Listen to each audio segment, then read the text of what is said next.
Bonjour, je suis Anne Rieselaine, la maman de Sophia.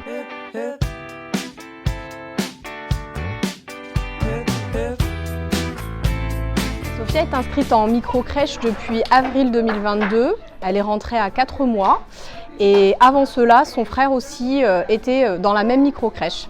Quand j'étais enceinte de mon premier enfant, on cherchait évidemment, comme beaucoup de parents, un mode de garde. On avait une préférence pour les microcrèches. On trouvait que c'était un bon intermédiaire entre des crèches plus grandes avec plus d'effectifs et les assistantes maternelles.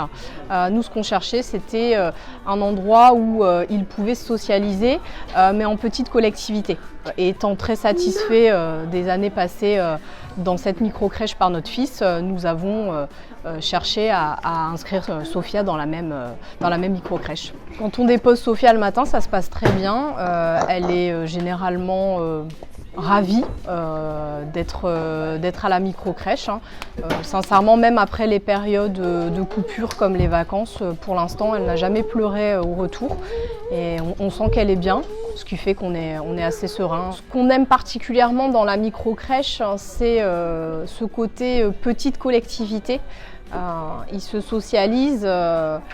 Ils apprennent à vivre en communauté, mais en même temps avec des effectifs qui sont réduits. C'est vraiment ce qui nous intéressait dans le format micro-crèche.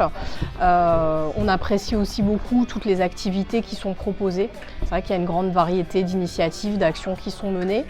On est vraiment tenu au courant des journées que passe Sophia. Cette micro-crèche est très bien équipée. C'est vrai qu'il y a beaucoup de jouets, ce qui permet aux enfants de tester, d'expérimenter pas mal de choses. On a aussi de très bonnes relations avec les professionnels de la micro-crèche.